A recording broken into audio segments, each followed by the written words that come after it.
sa shell ng talaba, bamboo at bunot ng niyog. Nakagawa ng flood control ang isang komunidad sa Bulacan. Live mula sa Malolos, nasa frontline ng balitang yan, si Mon Gualvez, exclusive. Mon, kumusta rin ang panahon dyan? Cheryl, ngayon lamang huminto kahit papano yung ulang nararanasan dito sa malaking bahagi ng Malolos City sa Bulacan, kaya hindi pa rin nawawala yung ilang mga pagbaha sa mga kalsada lalo na kapag high tide. Pero dahil dito, sinimulan na rin ng LGU ang isang flood control project na hindi na kailangan ng anumang semento, konkreto, pati na ng mga bakal. Hindi nakaligtas sa pagbaha ang Malolos City sa Bulacan mula sa ilang araw na pag-uulan dulot ng habagat.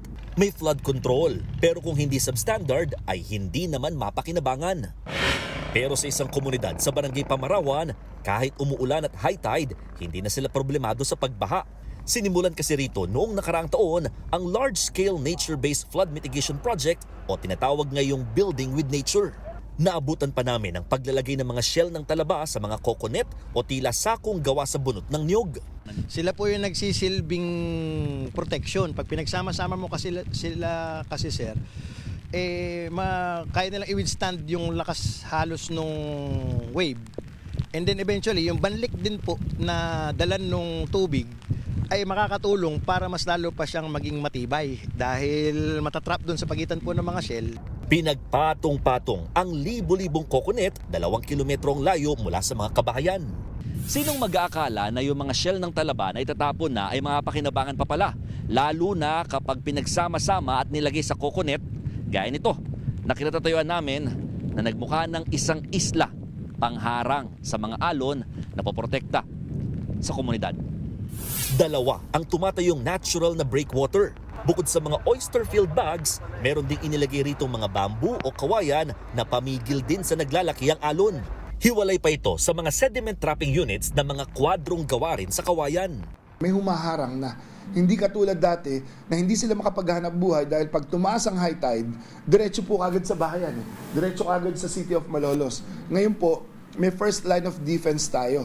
Ang depensa natin ay hindi gumagamit ng simento, hindi gumagamit ng bakal, walang ginamit ng mga gray instruments po natin, pero ang gamit lang po natin dito, kawayan, coconuts at talaba. Pag malakas ang hangin, nangangamban ako kami na, baka mag-iba yung kubo namin dito kasi may kubo ho kami dyan, pahingan. Ngayon? Ngayon, parang sabog na ho, alon, sabog na. Hindi na siya ganun. Hindi na mahampas doon sa pader na lumalagapak. Aabot sa 14 na hektarya ang lawak ng tinatayong Building with Nature. Ang halagang ginastos sa proyekto, nasa 70 milyong piso lamang. Pinakamalaking ginastosan dito ang pagbiyahe sa mga materyales at bayad sa labor na pawang mga taga-Malolos din na magtatrabaho. Pag nasira yung sementado, babudgetan na naman ng kalating taon. Bubuin na naman. Ito, malakas ang alon ngayon doon. Dahil doon sa mga oyster and bamboo breakwaters po natin, may nasisirang kapara-kapraso, pero isang gabi lang, isang araw lang, nare-repair kaagad natin. Madaling i-repair to Target na rin makapagtanim dito ng mga bakawan sa susunod na taon.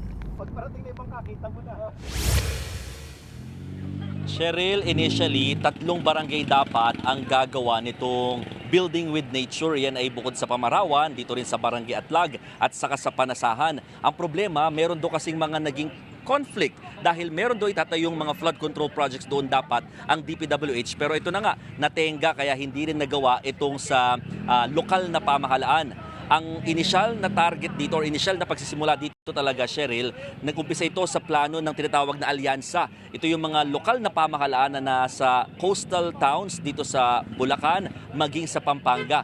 So itong pinaka first in the Philippines na ginawa ngayon ng Malolos City, nakatakda nila i-present ito, pati na rin sa ibang bansa na umaasa sila na ma-replicate at magamit sana maging ng national government. Cheryl. Maraming salamat, Mon Gualvez. Mga kapatid, Cheryl Cosing po. Maging maalam at may pakialam sa mga napapanahong issue at headlines. Mag-follow at mag-subscribe na sa social media pages ng News 5.